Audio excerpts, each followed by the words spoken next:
আসসালামু আলাইকুম। বাংলাদেশ এবং বাংলাদেশের বাইরে দেশ বিদেশে যারা আছেন সকলের প্রতি আমার সালাম ভক্তি জানাচ্ছি। আসসালামু আলাইকুম।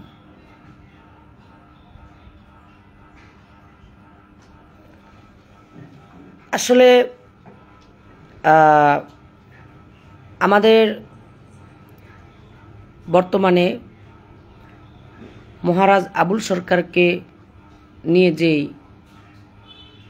বিষয়টা, আমি সর্বপ্রথমে বলবো, ভুল মানুষে করে, ভুল কিন্তু শয়তানে করে না।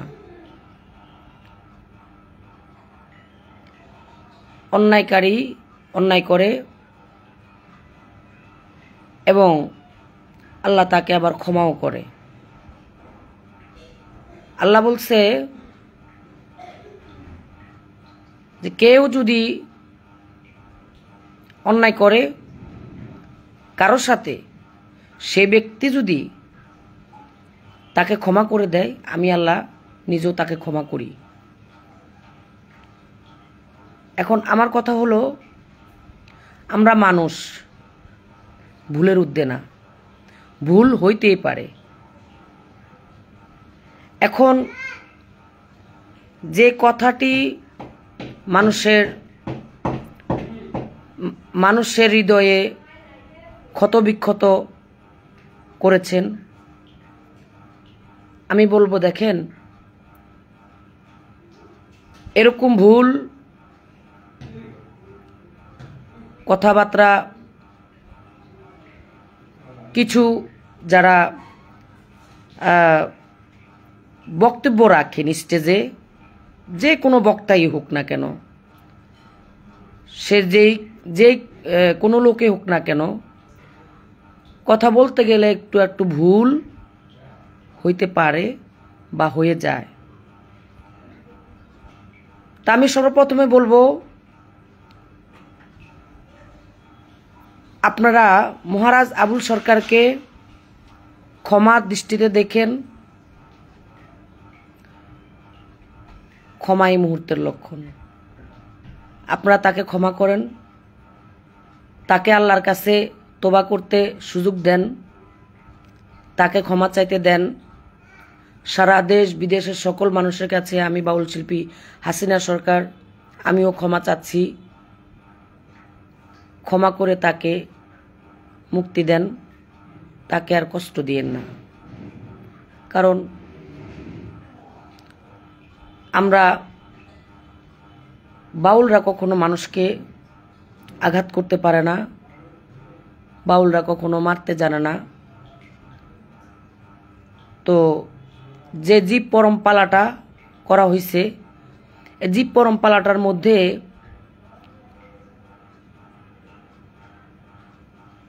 পরমের সাথে জীবের কিছু কথা জিজ্ঞাসা করে, মন থেকে, মনের কষ্ট থেকে, সেই কষ্টে হয়তো তিনি যে কথা বলছেন, সেদিক থেকে আপনারা তাকে দোষী সাব্যস্ত না করে আপনারা সকলে তাকে ক্ষমা করে দেন এবং তার মুক্তি চাই। গেল এক বিষয়। দ্বিতীয় বিষয়, বাউলদেরকে নিয়ে আমার যে কথাটি ছিল, কিছু বাউল, সকল বাউলদেরকে নয়, বাংলাদেশে তো অনেক বাউল আছে, সকল বাউলের উদ্দেশ্যে আমি বলিনি, কোনো বাউলের নাম আমি এখানে উল্লেখ করিনি। যেমন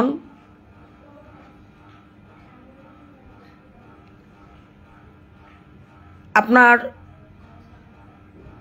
শিক্ষা, যে কোনো শিক্ষা প্রতিষ্ঠানে যদি একটা ছাত্র কিংবা ছাত্রী সেখানে নির্যাতিত হয় বা তার উপরে বা কোনো ধরনের কোনো অন্যায় অত্যাচার করা হয়, এটার প্রতিবাদ করে। প্রতিবাদ না করলে কি হয়, এটা ধামাচাপা দিয়ে নিচে পড়ে থাকে।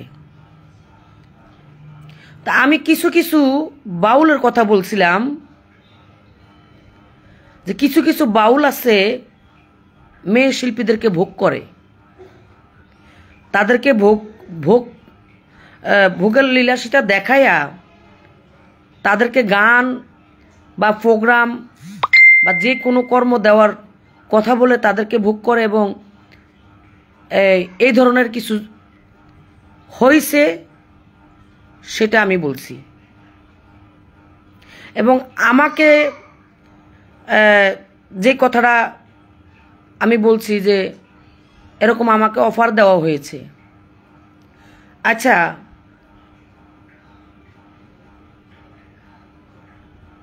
কারণ আমি একজন শিল্পী, আপনারা দেখেন, আমি আমার ইউটিউবে গিয়া দেখবেন আমি পালা গান, সাধক সুনীল কর্মকারের সাথে আমার পালা গান আছে, মুক্তা সরকারের সাথে আছে, শ্রদ্ধেয় রজব দেওয়ানের সাথে আছে, আমার ওস্তাদ লতিফ সরকারের সাথে আছে, তারপর জহির পাগলার সাথে পালা আছে, তারপরে শাহ আলম সরকারের সাথে আছে, আর এমনি তো স্টেজ প্রোগ্রাম আমার আছে। আপনারা আমার পালা গানগুলি দেখবেন। তো আমি কিছু কিছু বাউলের কথা বলার কারণে আমাকে এখন কিছু বাউল, যেমন গতকালকে বাউল সমিতি থেকে একটা লাইভ দিয়েছেন, মহিলা শিল্পীরা বলতেছেন ওই মহিলা যে কথা বলছে সে সেই ধরনেরই মানুষ, তার কি যোগ্যতা আছে গান করার, সে কি বাউল গান করে? আপনারা খোঁজ নিয়ে দেখেন। আমি সেই মহিলা শিল্পীকেই বলবো, আমার যোগ্যতা আছে আমি বেহালা বাজাইতে পারি, আমার যোগ্যতা আছে আমি গান গাইতে পারি, আমার যোগ্যতা আছে আমি গান লিখতে জানি, আমার যোগ্যতা আছে আমি গানের সুর করতে জানি, আমার যোগ্যতা আছে আমি হারমোনি বাজাইতে পারি। একটা বাউল শিল্পী হইতে গেলে যা যা প্রয়োজনীয়, যেই মহিলা শিল্পী আমারে বলল, দেখেন আমাকে চেহারা দেখে কি বোঝা যায় আমরা কি ওরকম, সে কি করে তার খোঁজ নিয়ে দেখেন। আরে বিগত দিনে কি করে আসছেন আর কি করছেন, আজকে এত দুর্নাম তো আপনাদের কারণে, কারণ আপনার আগে তো আর আমি বাউল জগতে আসিনি, আপনি আসছেন আমার আগে। তাহলে আপনারা এগুলা ঘটাইছেন বিধায় মানুষ বলছে, মানুষ এখন বাউলদেরকে ঘৃণা চোখে কেন দেখে? তাদের কর্মকাণ্ডর কারণে। কিছু কিছু বাউলকে, আগে বাউল শিল্পীদেরকে যখন বায়না করা হইতো তখন এই বাউল শিল্পীদেরকে দেখার জন্য মানুষ ছুটে আসতো, যে বাউল শিল্পী আসছে দেখে আসি, তারা অনেক সাধক মানুষ, তারা অনেক কথা বলে, তারা আল্লাহ নবীর কথা বলে, তারা পিতা মাতার কথা বলে, তাদের ভিতরে অনেক ভক্তি শ্রদ্ধা, তারা কান্দে, তাদের গান শুনে আমরাও কান্দি। কিন্তু সেই বাউলদের মধ্যে এত নোংরা কাজ তাদের কি করে করতে পারে। আমি কিছু মহিলা শিল্পীর কথা বলছিলাম যে যারা বেড শেয়ার করে তারা প্রোগ্রামগুলি আদায় করে, তাদের প্রতিদিনে প্রোগ্রাম দরকার। আরেকজন না খায়া থাকুক তাতে তাদের দেখার বিষয় না। কেন রে বাবা, খালি তোমাগোই দরকার, আর আমার মতো মানুষটা আমি না খায়া থাকি, তোমরা খালি ছায়া ছায়া দেখতেছো আর মজা লুটতেছো। আর যদি বাইনার কথা যদি বলা হয় যে ভাই যে একটু খেয়াল রাখেন, আমি তো একটু সমস্যায় আছি, একটু দুই একটা বাইনা টানা দিয়েন, দিমু কথা শুনিস, তাহলে কি কথা শুনবো আপনার কথা শুনে আমার বাইনা নিতে হবে। তো ঠিক আছে, আপনার কথা শুনলাম না, আপনার কাছ থেকে বাইনা চাইলামও না। যে কটা গান আমি গাইছি, যে কটা স্টেজে আমি গেছি, একবার গেছি, দ্বিতীয়বার তারা আমাকে ডাকছে। এই শিল্পীগুলা ক্লাবে বসে বসে রাজনীতি করে কি, আইসে আমাকে নেওয়ার জন্য। বাউল শিল্পী হাসিনা সরকারকে বায়না করবে।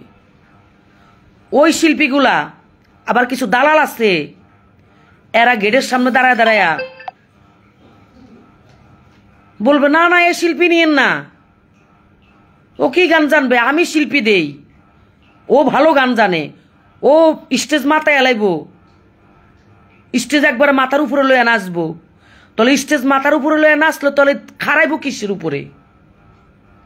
স্টেজ যদি মাথার উপরে নেয়, আপনারা বলেন স্টেজ কখনো মাথার উপরে নেওয়া যায়? তাহলে আমার পেটে লাথি দেওয়ার আপনার কোনো অধিকার আছে? আমি না খাইয়া রইছি, আমি ঘর ভাড়া দিতে পারতেছি না, আমার ছেলের বই কিনে দিতে পারতেছি না আমি, তাহলে আমি যে অসহায়ের মধ্যে আছি সেটা তো কোনো বাউল শিল্পীরা দেখছে না। সময় মতো হলে বলে যে সমিতির চাঁদা তো দিলি না, মাসিক বেতন তো দিলি না। আমি যে জায়গায় আমি বসবো সেই জায়গার থেকে যদি আমি বৈশা যদি আমার আরো ক্ষতি হয়, আমি সেখানে বসবো না, আর সেখানে আমি বেতনও দিব না।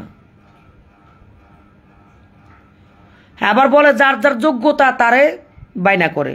তো যার যার যোগ্যতা যদি তারে বায়না করে, তাহলে এত সাপোর্টিং লাগে কেন?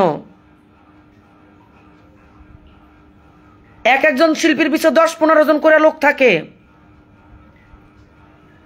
একটা বাইনার লোক কমিটি আসলে মানে চতুর্দিকে ঘিরে ধরে 10-12 জন মিল্লা, ভাই ও মুখের নেন, ভাই ও মুখের নেন, ওনারা নিলে ভালো হইব, ভাই উনি ভালো গান গায় না, উনি তো গান গাইছে আমগো স্টেজে, ওনারা নিমু না, ভাই আবার নেন, এখন আরো ভালো গান গাইব। তো তুমগোর এত দালালি করতে কইছে কে? তুমগো গুণ থাকলে, তুমগো যোগ্যতা থাকলে, তুমগো নামের উপরে তো বাইনা তো আসে না। তোমরা তো দালাল ঠিক করে রাখছো, ওই দালালরা তোমাগো বাইনা ফিটিং করে দেয় তোমাগরে। কিছু কিছু শিল্পীর নামের উপরে বাইনা আসে, তো তারা শিল্পী, তারা স্টেজ উঠলে বেহালা বাজালে কান্না আসে। আর তোমরা কিছু কিছু মেয়ে শিল্পী আসো, তোমরা বেহালাটাই ভালো করে পোষাইতে জানো না, বেহালাটা ধরতে জানো না, বেহালা বাজাইবা কি? বেহালা রাখো শো। বাউল গান শিখতে গেলে আদব কায়দা শিখতে হয়, বাউল গান শিখতে গেলে বেহালা বাজানি শিখতে হয়, হারমোনি শিখতে হয়, 5টা জিনিস লাগে তার। তো তুমি কিছুই জানো না, তুমি খালি গান গাইবা, নাচা নুচ্চা গান গাইবা, নাচা নুচ্চা খালি তুমি গান গাইবা। তুমি নাচলে সমস্যা নাই, আরো জন নাচলে সমস্যা। এখন বাউলরা কইতাছে ওই শিল্পীর নামটা, এই যে কিছুক্ষণ আগে আমি একটা ভিডিও দেখলাম, লতিফ সরকার সাহেব মিডিয়ার সামনে বলতেছেন হাসিনা সরকার, এই কথাটা বলে আবার মুখে হাত দিয়া বলতেছে নামটি আমি বলতে চাইনি, চলে আসছে। কেন রে বাবা? এই নামটার ভিতরে কি গন্ধ লাগছে? নামটা মুখে নিতে? কি অপরাধ করছিলাম? কুড়িগ্রামের প্রোগ্রামটা তুমি আমার নিবার কথা কইয়া আমারে তাড়াতাড়ি করে বাসায় পাঠায়া যে তাড়াতাড়ি করে রেডি হয়ে তুই যে পোশাকে পরা আসিস এই পোশাকে পরে আয়, একটা শাড়ি আর বেহালার ব্রিফকেসটা তুই নিয়ে আয়। বাসায় এসে তাড়াতাড়ি করে আমি, তার আগের দিন আমার প্রোগ্রাম ছিল, আমি বাসায় তাড়াহুড়া করে আসছি, আয়সা গা গোসল ধুয়ে আমি তাড়াহুড়া করে বের হইছি। মানে বাসার থেকে আমার যাইতে 5 মিনিট লাগে, মাজারের সামনাসামনি গেছি, ক্লাবে যাইতে আর 2 মিনিট লাগবে। এমনি আমার লতিফ সরকারের ফোন দিয়া কইতেছে, হাসিনা তোর তো নেওয়া যাবে না। কেন? তোর নামের সমস্যা। সেখানে সব ধানের শীষের লোক তোরে নিতে মানা করছে, এই নামের শিল্পী ওখানে গান গাইতে পারবে না। তো আমি বললাম কি, মামা আমার এই মুহূর্তে 5,000 টাকা যদি আমার হাতে আসে, আমার জন্য 5 লক্ষ টাকা সমান। আপনি আমার নামটা বলেন যে ওর নামটা চেঞ্জ করে ও গানটা গাবে। কত তোর নাম চেঞ্জ করবে, তোর চেহারা চেঞ্জ করবে কি করে? তারা তো তোর ভিডিও দেখছে। তারা চলে যাবার পরেই শিল্পীরা আমারে কইতেছে, জানো তোমারা যখন লতিফ সরকারের প্রোগ্রামে নিব কইছে, এখানে কিছু শিল্পী বলতেছে হাসিনা সরকারকে প্রোগ্রামে নিবেন। আমি তো খালি আছি, আমারে নিতেন। তাহলে 5 আগস্টের পর থেকে আমার কোনো প্রোগ্রাম নাই। এর আগে আমি ধুমছে প্রোগ্রাম করছি, রাতে দিন আমি প্রোগ্রাম করছি। আপনারা আমার ফেসবুকে দেখেন, আপনারা ইউটিউবে দেখেন। আমার বলো যোগ্যতা নাই, তা আমার যোগ্যতা না থাকলে আমার এত গান কোথায় থেকে আসছে? ইউটিউবে ঢুকলে বাউল শিল্পী হাসিনা সরকার দিয়া সার্চ দিয়া দেখেন আপনারা, আমার গান শুনেন। আর যে শিল্পীগুলা বড় বড় কইছে, কথাগুলা কইছে, আমাকে চেহারার ভিতরে দেখুন তো ওরকম কোনো কিছু আছে কিনা। এ রে চেহারা লারে রে, কি চেহারা লই একবারে জুলাইয়া জুলাইয়া বসে আর বড় বড় লিস্কার মারে। কত কলা খাইছে বিনা কোনো হিসাব আছে? হ্যাঁ, সত্য কথা বলছি বিদায় আমার নামটা মুখে নিতে তাদের ঘৃণা হয়।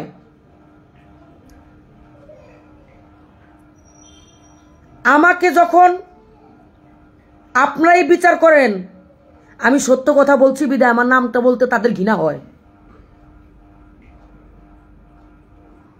তারা বিগত দিনও তারা আমাকে এইভাবে যন্ত্রণা দিছে। আমাকে আমার প্রোগ্রাম আইলে আমার প্রোগ্রামগুলো তারা আমাকে দিত না। আমাকে বাদ দিয়া তাদের মনোনীত কিছু ব্যক্তি আছে, মোহাব্বতের মানুষ আছে, পিয়ারের মানুষ আছে, পিয়ারের মানুষদেরকে ওই মানুষ পিয়ারের মানুষ করে নিয়ে প্রোগ্রাম করে। হ্যাঁ, একবারে গান খুব গায়ে, ভালো গায়ে লায়। তাদের যোগ্যতা নাই। তারা স্টেজে দাঁড়ায়, একটা বাউল স্টেজে দাঁড়ায় এতগুলা শ্রোতা সাধুগুরু বৈষ্ণবের সামনে দাঁড়ায় গান করার, তাদেরকে নিয়ে গান করে। আমি সব শিল্পীর সব শিল্পীর কথা বলছি না। বাংলাদেশে এমনও প্রতিভা শিল্পী আছে, হ্যাঁ, তারা ঘরে পড়ে রয়েছে, তাদের নাম প্রচার করা হয় না বিদায় তারা ঘরে আছে। দেখেন, প্রতিযোগিতা হলে প্রতিযোগিতার ভিতরে এই 1000 থেকে মনে করেন 1টা বা 2টা 3টা বাইসা নেয়। আমার কথা হলো 22 তারিখে যে ঘটনাটা লতিফ সরকারের সাথে আমার যে প্রোগ্রামটা লতিফ সরকার আমার নিল না নেওয়ার কারণে আমি অফিসে বসে রয়েছি। আমার 8 মাসের ঘর ভাড়া বাকি, আমার ছেলেটা কলেজে ভর্তি, আমার ছেলেটা প্রতিদিন যায়, প্রতিদিন তার সামনে পরীক্ষা, একটা পরীক্ষা গেছে, আমি মাত্র 2টা বই কিনে দিছি তারে মাত্র, এখনো বাকি বই কিনতে পারি নাই টাকার জন্য। কিন্তু একদিকে আমি বাউল শিল্পী হাসিনা সরকার, আমার নামের কারণে আমি কোনো প্রোগ্রাম পাচ্ছি না এই 5 আগস্টের পরে। আমার নামটা শুনলেই তারা লাঠি সোটা নিয়ে দৌড়ানি দেয়। এই স্বৈরাচারী নামের শিল্পী হাসিনা সরকার গান গাইতে পারবে না, স্টেজ থেকে নামাইয়া দেয়, তারাইয়া দেয়। বাইনাগুলি আমার মিস হয়ে গেছে, তাহলে আমি মানুষটা কি করে চলি? আচ্ছা, নামের সাথে নামের মিল থাকতে পারে, সেজন্য আমার কি অপরাধ? আপনারাই বলেন। আমি বাউল শিল্পী, আর তিনি হলেন প্রধানমন্ত্রী ছিলেন আগে, শেখ হাসিনা। তার সাথে আমার সাথে তুলনা করা, এটা কি তাদের উচিত? এটা কি আপনাদের মতে বলে? এই নামে কি মানুষ আর নাই? অবশ্যই আছে। তার মধ্যে আমার একটা মিরপুরে একটা অফিস ছিল, এই অফিসটা বন্ধ করার জন্য শিল্পীরা উঠে পড়ে লাগছে যে বাউল শিল্পী হাসিনা সরকার এখানে অফিস দিছে, তার অফিস বন্ধ করো। আমার অফিস কয়েকবারে বন্ধ করাইছে। শেষ পর্যন্ত আমি অফিসটা ছাড়তে বাধ্য হয়েছি, ছেড়ে দিলাম। এখন আমি কিছুদিন আগে কয়েকটা গান করলাম, নাম হাসিনা সরকার নাই, মৌরানী সরকার দিয়া গান করলাম। এখন আমাকে মানুষ চিনে হাসিনা সরকার হিসাবে। আমার নামটা যদি ওখানে মৌরানী দেয়, তাহলে অনেক অনেক মানুষ সাথে বলবে যে মৌরানী সরকার এটা কেডা আবার নতুন করে। অনেকে চিনে না, অনেকে নামেও কিন্তু নামের কারণে কিন্তু যায় যে হাসিনা সরকার আসতেছে, তার গান শুনে আসি। গতকালকে একটা গান ছিল আমার, সেখানে আমানুল্লাহ আমান সাহেব নিজে স্টেজে বসা ছিলেন। এটার প্রমাণ আপনারা আমার ফেসবুকে ঢুকে দেখেন। সেখানে আমি গান গাইছি মৌরানী সরকার দিয়া। তাহলে আমার নাম কি মৌরানী? শেখ হাসিনা নামের সাথে আমার নাম মিলে যাওয়ার কারণে আমার নামটা পর্যন্ত চেঞ্জ করে গান গাইতে হয়। তো আমি কোন বাংলাদেশে আছি? আমি কোন দেশে বসবাস করতেছি? আমি একটা ক্ষুদ্র একটা বাউল মানুষ। আচ্ছা, গেল। এদিকে নামের সমস্যা, আমার কোনো শিল্পীরা বললো না যে তোর নামের সমস্যা, এটা আমরা একটু মিডিয়াতে আইসা বলবো যে আপনারা নামটা নিয়ে তাকে পেটে লাথি দিয়েন না, তাকে প্রোগ্রাম দেন, সেজন্য বাল বাচ্চা নিয়ে খাইতে পারে, আমাকে মিরপুরে থাকতে দিবে না। এইদিকে 22 তারিখে যখন লতিফ সরকারের সাথে আমার প্রোগ্রামটা ক্যান্সেল হইল, একটা কমিটি আসছে, ওখানে 10-12 জন মিলে একটা কমিটি আসছে। আসার পরে কমিটিরা বলতেছে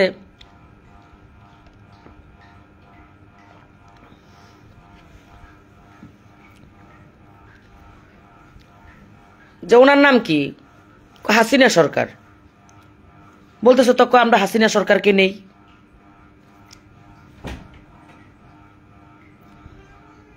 কন্যার আরেকজন কপালে হাত দিয়ে বসে রয়েছে। কে বসে রয়েছে জানেন? নামটা বলবো? আমি নামটা যদি আপনারা জানতে চান, আমি আবার নেক্সটে আবার নাম আমি বলবো, প্রকাশ করব। মহিলা শিল্পী বলতেছে নেন, আর পুরুষ শিল্পী মাথায় হাত দিয়ে বসে রয়েছে। তাহলে বোঝা গেল কি আমি গানের গোয়াও জানি না। কমিটিরে বাহিরে নিয়ে কইতেছে এই যে দেখেন, আমি আপনার মোবাইলে ভিডিও দেখাই, এই শিল্পী ভালো গান গাইব, এরা নেন এরা নেন। আমি কইলে 5,000 টাকা আরো কমাইয়া নিব। তো তোমার লগে তার লগে সম্পর্ক কি? ফ্যানটা একটু বাড়াতো হালকা। তুমি যে তার সাপোর্ট করলা, তোমার লগে তার সাথে সম্পর্ক কি? তাহলে তুমি কি তার লগে যায় বেড শেয়ার করো? তুমি যা ঘুমাও? তাহলে তুমি তার সাপোর্ট করলা কেন? আমি বসে থাকা অবস্থায় আমার বাইনা তুমি মারার তোমার অধিকার দিচ্ছে কে? আমি যদি গান না জানি, আমি যদি গান না পারি, আমার যদি যোগ্যতা না থাকে, আমি যদি স্টেজে যদি গান না পারি, তাহলে জুতা দিয়ে মারবে আমার মানুষে। তোরা বলার কে? কি তোরা গানটাকে একবারে নাম করে লাইছস? আকাম কুকাম করেই তো আজকে বাংলাদেশে নাম করছস। তোদের কারণে তো আজকে বাউল সমাজের শ্রোতা যারা যারা বাউল গান শুনে তারা নিষ্পাপ। বাউল গান যারা শুনে যে শ্রোতারা, এই শ্রোতারা হলো নিষ্পাপ শিশুর মতো। তারা অবুঝ, তারা বুঝতে চায় যে বাউল গানে বলে অনেক কিছু পাওয়া যায়, আমরা শিখি। কিন্তু সেখানে শিখতে গিয়া যদি তোদের কাছ থেকে এগুলা শিখতে হয়, এগুলা জানতে হয়, তাহলে এই সমাজের আর কি শিক্ষা দিবে? এই বাউলকে কেরা দাম দিবে? হ্যাঁ, আমার নাম নিতে মানে ইচ্ছুক না, আমার নামটা নিতে সমস্যা। ওই মহিলার তো কোনো যোগ্যতা নাই। দেখেন গাছ তার গান শোনা, আপনারা আমার গান শুনেন, আমার পালাগুলা শুনেন। এই যে কিছুদিন ধরে আমার একটা খাজা বড় পীরের পালা আসছে মার্কেটে, একটা নারী পুরুষ পালা আসছে মার্কেটে, লতিফ সরকারের সাথে নারী পুরুষ পালা আছে, গুরু শিশু পালা আছে, হাসর কেয়ামতের পালা আছে। আপনারা দেখেন, আমার গানগুলা দেখেন। আর যেসব শিল্পীগুলা বসে বসে বলতেছে এটি হচ্ছে দালাল, এটি নিয়ে বেশি কিছু কইব, আরো কিছু কিন্তু গোপন কথা ফাঁস করে দেব। অনেক তথ্য কিন্তু জানা আছে। এত বছরে বাউল জগতে আইসে খালি দেখছি। আর আমার একটা তরিকা দিছে, কি জানেন তরিকার নাম? আমি যখন কিছু সত্য সত্য কথা বলতাম, উপস্থিত যখন আমি কিছু কথা আমি মনে করেন ধরে ফেলতাম, আমি কথার জবাব দিতাম, আমারে বলতো কি জানেন, তোরা একটা তরিকা দিলাম, তুই এত সত্য কথা সবসময় বলবি না। তোর কি তরিকা? দেখ শুন চুপ থাক, এই তরিকা দিলাম তোরে। তো দেখ শুন চুপ থাক, তুমি আমার সামনে, তোমরা আমার সামনেও মানে আকাম কুকাম করে বেড়াইবা, তোমরা আমার পেটে লাথি দিবা, আমি এই চেয়ারে বসলে আমার চেয়ারের থেকে উঠাইয়া দাও, আমাকে সমিতির থেকে বাইর করে দাও। এত ক্ষমতা তোমা করে দিছে কে? কোন সৃষ্টি? ফায়াকুন, ধ্বংস। আমার আল্লাহ সৃষ্টি করছে, আমার আল্লাহ আবার শেষ করবে। কিন্তু পাপে পাপে যখন বোঝাই হয়ে যায়,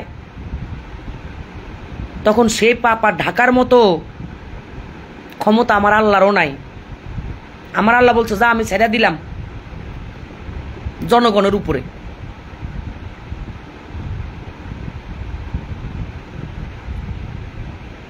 আচ্ছা, আমারে হুমকি দিতেছে, আমি কি করে মিরপুরে থাকি? আমাকে হুমকি দিতেছে। আবুল সরকার বর্তমানে জেলখানায়।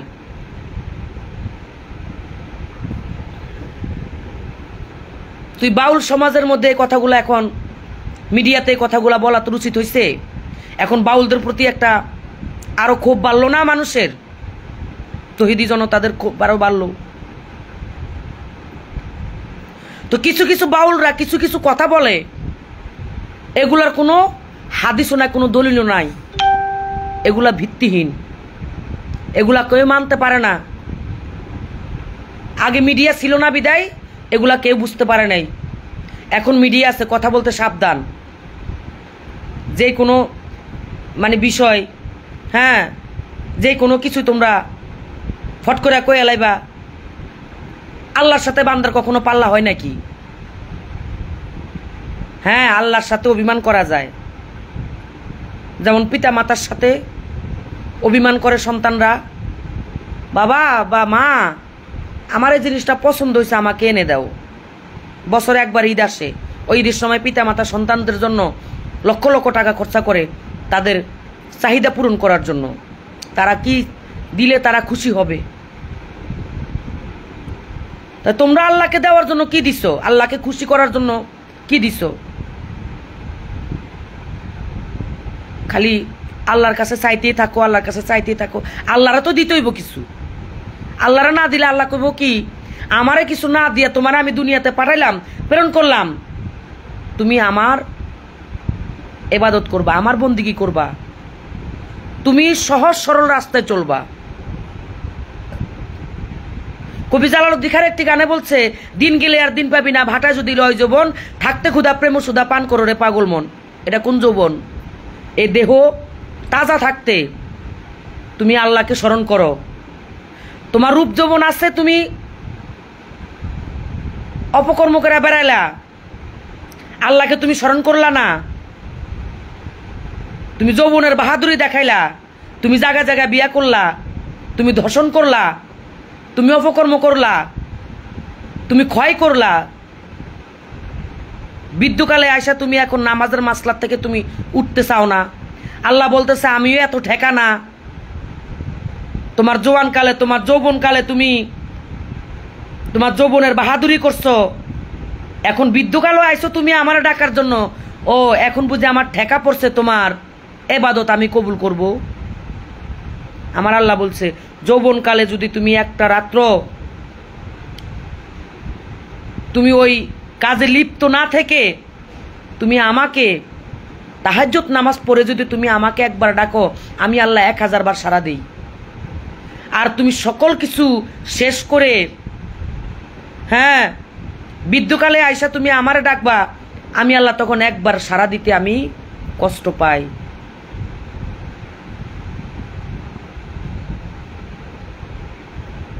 তা দিন থাকতে আমার আল্লাহর সাধনা করতে হবে, আমার আল্লাহকে ডাকতে হবে, আমার আল্লাহকে চিনতে হবে, রোজা করতে হবে, নামাজ পড়তে হবে, হজ করতে হবে, যাকাত করতে হবে।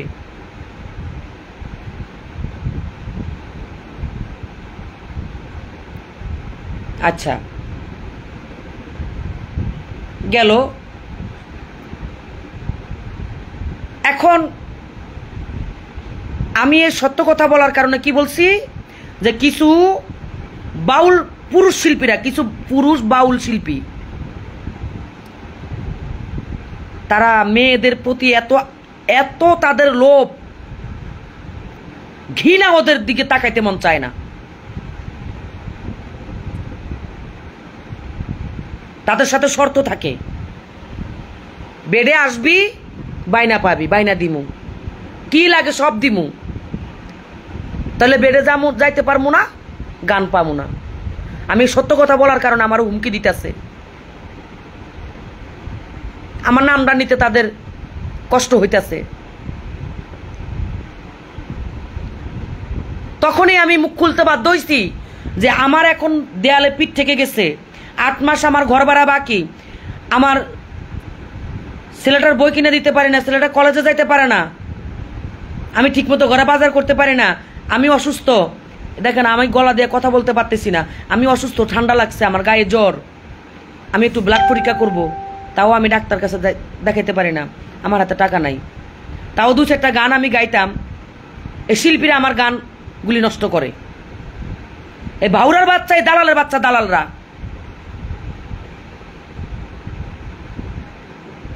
কাজ কাম থুয়া দিন 24 ঘন্টা যায় ওইখানে আড্ডা মারে। আর কার কখন প্রোগ্রাম আসে এটা খালি দেখে, খালি ওখানে বসে বসে দালালি করে, হ্যারে নিবেন না, হ্যারে নিবেন, হ্যারে নিবেন না, হ্যারে নিবেন। তো তোমাকে বেড়ে যে যাইতে পারবো বেশি, হ্যাঁ তোমরা বাইনা দিবা বেশি, আমি তোমাকে বেড়ে যাবো না, আমি তোমাকে কাছে বাইনা আমি চামুও না। তোমরা আবার কইতেছ যে কে তোমারে বেড শেয়ার করতে বলছে, তার নাম বলো। নাম বলতাম, নাম বললে তার বাঁচবা না, নাম বললে আর এই জীবনে গান গায়ে বাঁচতে পারবা, খাইতে পারবা না। আর কোন নারীরা এগুলোর সাথে লিপ্ত, সেই নারীকে যদি মুখ নাম বলে দেই, মুখোশ খুলে দেই, রাস্তায় হাঁটতে পারবো? এগুলো সকল জনতা জানে, সকল মানুষ জানে, গান প্রেমিক মানুষরা জানে। কি ফেসবুকে আসে এক একটা লাইভ, এক একটা ভিডিও, এক একজনের ছবি, অমুক শিল্পী এই করছে, অমুক শিল্পী এই করছে, ভাইরাল হয়েছে। হ্যাঁ হ্যাঁ গো, এসব অশ্লীল ভিডিও ভাইরাল হওয়ার পরও তারা গান গাইতেছে, ধুমছে গান গাইতেছে। হেরা যে কত জনপ্রিয়তা, তা আমি আপনাদের কাছে বিচার রাখলাম। সত্য কথার জয় অবশ্যই হয়, সত্য কথার ক্ষয় হয় না। আমারও হুমকি যারা দিতেছে, আমি বলবো আমি এখন আইনের আশ্রয় চাই। যদি আমাকে তারা মেরে ফেলে, যে কোনো সময় তারা আমাকে মেরে ফেলতে পারে। আমাকে বলছে আমি যেন মাজারের উপরে যেন না যাই, আমি কি গর্বন দিয়ে থাকবো?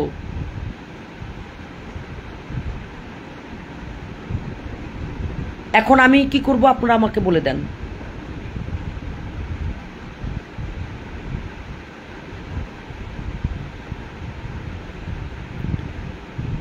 আমার আর বেশি কথা বলবো না, এই কারণেই আমি গানের শিল্পী কিনা সেটা আপনারা যাচাই করেন।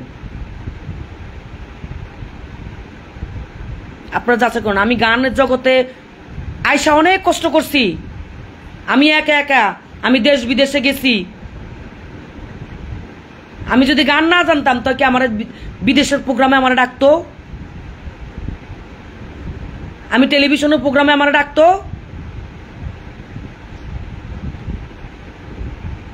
আমার সর্বপ্রথম উস্তাদ কিশোরগঞ্জের আসলাম সরকার আমাকে গান শিখাইলেন। অনেক কষ্ট করে বাউল গান শিখছি। তাই বলছে ধৈর্যশীলকে আল্লাহ পছন্দ করে। তো আমি বাউলদের প্রতি আমার ভক্তি শ্রদ্ধা ছিল, কিন্তু এখন সেটা নাই। কিছু কিছু বাউলের প্রতি নাই। আর কিছু কিছু মেয়ে শিল্পীগুলোকে তো আমি কথাই কই না। আমার সকল শিল্পী বলে তুই যে তোর মতোই চলস, তুই যে কারোর সাথে মিশস না। আমি একা একা চলতে পছন্দ করি, কারণ কার সাথে চলবো আর কে কোন ফান্দে পালাইবো এদের সাথে মিলতে পারি না বিধায় আমি তাদের মতো হইতে পারলাম না। তারা আমাকে ভালোবাসে না। আমার নামটা নিতে কষ্ট হচ্ছে। পবিত্র নাম নিতে গেলে অজু করতে হয়। এই বাউল শিল্পী হাসিনা সরকারের নাম পবিত্র। এই নামটা নিতে গেলে আগে অজু করতে হবে, তারপরে এই নামটা উচ্চারণ করতে হবে।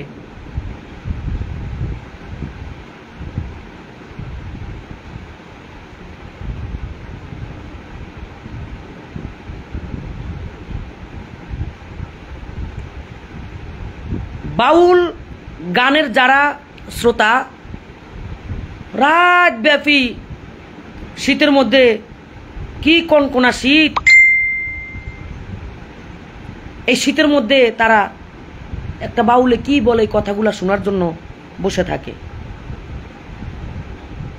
যে বাউল গানের মধ্যে পীর মুর্শিদের কথা বলে, যে বাউল গানের ভিতরে আল্লাহ নবীর কথা বলে, যে বাউল গানের ভিতরে অলিয়া উলিয়ার কথা বলে, যে বাউল গানের ভিতরে আমার দয়াল নবীর কথা বলে, যে গান শুনলে চোখের পানি চলে আসে, যে গান শুনে শ্রোতারা কান্দে, যে এই বাউলকে লক্ষ লক্ষ টাকা দেয়া বায়না করে, সে বাউলদের চরিত্র কেন তো খারাপ হইব? কিছু কিছু ভণ্ড আছে বর্তমানে মিডিয়ার যুগ, আপনারা দেখবেন কিছু কিছু ভণ্ড বাউল আছে।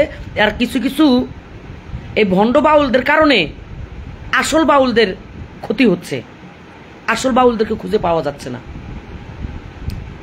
আর খারাপের পাল্লা ভারী, এটা তো জানেন আপনারা সবাই। খারাপের পাল্লা ভারী, এটা তো আপনারা সবাই জানেন যে খারাপের পক্ষে সবাই থাকে, ভালো পক্ষে কম থাকে। আমি মনে করি আমার জীবনে শুরু থেকে দেখেন, আপনারা তো চিনেন পাগলমণি সাহেব, শ্রদ্ধেয় বাবাজি, ওনার সাথে আমার গান কেরানীগঞ্জ। উনি আসলেন মাজারে, আসার পরে এখন ওনাকে বলতেছে আজকে গান কার সাথে? বলতেছে হাসিনা সরকারের সাথে। আয় হায় রে, হাসিনা সরকারের সাথে আপনি প্রোগ্রাম করতেছেন? হাসিনা সরকার কোনো গান জানে? ও কোনো বাউল গান, ও কোনো পালা গানের শিল্পী? তার আগেও কিন্তু তার সাথে আমি 3-4 পালা গান করছি। তো তিনিও এমন কোনো শিল্পী নাই যে আমার উপরে ক্ষিপ্ত না, নারী হইতে এবং পুরুষ হইতে। দেখতে আমি অনেক সুন্দরী, গান গাই বলে ভালো, আমি যেখানে যাই সেই জায়গায় বলে দখল করে ফেলি। আমারে একবার নিলে আবারও 2-3 বার সেই স্টেজে নিতে হয়। এই কারণে তাগো জলে একটা গান বাড়িছে না, আমি কারো হলে তোমাগো কেন জলে রে বন্ধু, তোমাগো কেন জলে, আমি গান গাইলে তোমাগো এত জলে কেন গো, তোমাগো এত জলে। জৈলাপুরা সারকার হয়ে যায়। বুঝছেন? আমি 2013 সালে আমি ছিলাম চট্টগ্রাম। আমি 2013 সালে আমি যখন ঢাকায় আসি, এখন আজকে হলো কত 25, 13, তাহলে কয় বছর হয়? 11 বছর না 12 বছর হয়। এখন তাকে কথা হইলো হাসিনা সরকার নতুন আইসে এত কিছু করলে, এত নাম দাম কামাইতেছে, বিদেশে প্রোগ্রাম করতেছে। এটা পীর মুর্শিদের দয়া, এটা অলিয়া উলিয়াদের দয়া, এটা আপনাদের সকলের দয়ার আশীর্বাদে। আমি খারাপ গেলে কি আর আমরা ডাকতো? আমি খারাপ গেলে কি আর আমাকে বায়না করতো? এই যে মহিলা বড় বড় কথা কয়, জুতার বাড়ি খাইয়াছে গান গাইতে যাইয়া, তারপরের দিন আবার আমি এই স্টেজে গান গাইছি, সেই স্টেজের মানুষে কইছে আজকের গান ভালো হয়েছে।